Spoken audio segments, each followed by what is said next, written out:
Salut à tous, on se retrouve pour une nouvelle vidéo où on va parler de comment se protéger de l'inflation. Alors pour revenir rapidement sur l'inflation, parce que j'ai déjà fait une vidéo là-dessus, on va parler rapidement de ce qu'est l'inflation et de ses effets sur l'économie. L'inflation, en gros, c'est l'augmentation générale des prix des biens et des services dans une économie. En termes simples, cela signifie que votre argent perd de sa valeur au fil du temps. Avec l'inflation, chaque euro que vous possédez achète moins de biens et de services qu'avant. Par exemple, si l'inflation est de 2% par an, ce qui coûte 100 euros l'année dernière coûte maintenant 102 euros. C'est pourquoi il est crucial de comprendre et de se protéger contre l'inflation. Alors quel est concrètement l'impact de l'inflation sur vos finances? Imaginez que vous ayez 10 000 euros sur un compte épargne et qui ne vous rapporte pas d'intérêt. Avec une inflation de 3% par an, dans 10 ans, ces 10 000 euros vaudront 7 400 euros aujourd'hui. Cela signifie que vous perdez du pouvoir d'achat chaque année. Vous pourriez penser que votre argent est en sécurité sur un compte épargne, mais en réalité, il se déprécie lentement mais sûrement. Protéger son argent contre l'inflation, c'est essentiel pour pouvoir préserver du pouvoir d'achat et garantir une sécurité financière à long terme. Si vous ne faites rien, vos économies perdront de la valeur, ce qui pourrait affecter vos projets futurs, comme l'achat d'une maison, la retraite ou même les études de vos enfants. C'est là que l'investissement en bourse entre en jeu, offrant une solution non seulement pour vous protéger, mais aussi potentiellement augmenter la valeur de votre argent. Par exemple, les actions à dividendes, c'est des actions de sociétés qui distribuent une partie de leurs profits aux actionnaires sous forme de dividendes.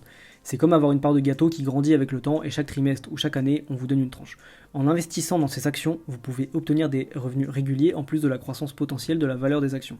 C'est une manière de gagner un revenu passif tout en augmentant votre capital. Les actions à dividendes, elles offrent deux avantages principaux. Un revenu passif régulier et la possibilité de croissance de la valeur de l'action. Par exemple, si vous possédez des actions Coca-Cola, vous recevez des dividendes réguliers et vous pouvez également bénéficier de l'appréciation de la valeur de l'action au fil du temps. Bien que ce soit pas vraiment le bon exemple, parce que Coca-Cola, aujourd'hui, c'est une entreprise qui n'a plus trop de croissance. Elle est arrivée à un stade de maturité où son prix ne bouge plus trop. Mais vous avez compris l'idée. En période d'inflation, ce revenu passif peut compenser la perte du pouvoir d'achat et la croissance des dividendes peut même dépasser le taux de l'inflation.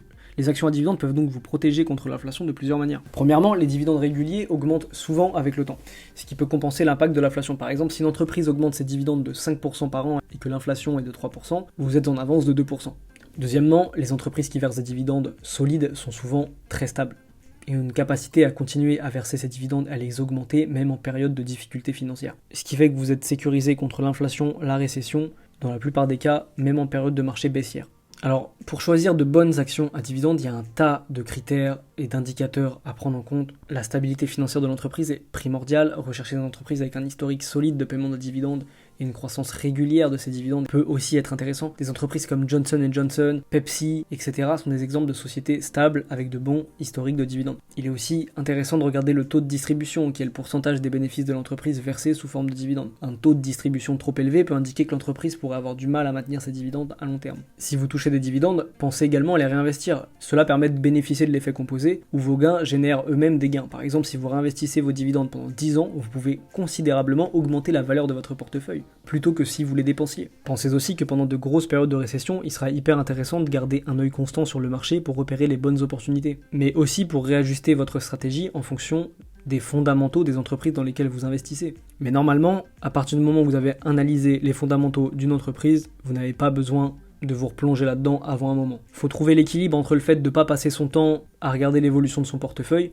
mais quand même garder un œil sur les bonnes opportunités, les actualités et sur les fondamentaux des entreprises sur lesquelles on a investi. Mais il ne faut pas oublier non plus que pour ceux qui préfèrent une approche plus passive et qui sont moins passionnés par le fait d'aller analyser des actions en bourse, etc., il y a toujours la possibilité d'investir dans des ETF qui vous donneront pas le loisir de toucher des dividendes chaque mois, si vous investissez dans des ETF capitalisants, mais qui peuvent potentiellement avoir de meilleurs rendements sur le long terme, en fonction des actions sur lesquelles vous investissez. Car n'oubliez pas que certaines personnes arrivent à battre les ETF en investissant eux-mêmes sur des actions qu'ils sélectionnent. En conclusion, les actions à dividendes, les ETF et l'investissement en bourse en général est une excellente stratégie pour contrer les effets néfastes de l'inflation. Les dividendes offrent non seulement un revenu régulier, mais ils ont aussi le potentiel de croître avec le temps, souvent à un rythme supérieur de celui de l'inflation. Mais pour ceux qui préfèrent une approche beaucoup plus passive, en se prenant moins la tête et en n'allant pas jusqu'à analyser leurs propres actions, vous pouvez complètement vous tourner vers un ETF et vous aurez quand même de bons résultats en y mettant beaucoup moins de temps. Maintenant, c'est à vous de jouer. Commencez dès maintenant à ouvrir un compte chez un courtier en ligne, commencez à investir des petites sommes par-ci par-là et à vous faire la main en continuant à vous former, c'est super important. Commencez très petit même si nécessaire, mais commencez maintenant pour pouvoir dès maintenant comprendre comment protéger votre patrimoine contre l'inflation. Chaque petite action compte et plus tôt vous commencerez, plus vous serez préparé pour l'avenir. Si cette vidéo vous a été utile, n'oubliez pas de la liker, de vous abonner à la chaîne et de laisser un commentaire pour me dire ce que vous en avez pensé, mais aussi pour me partager vos propres stratégies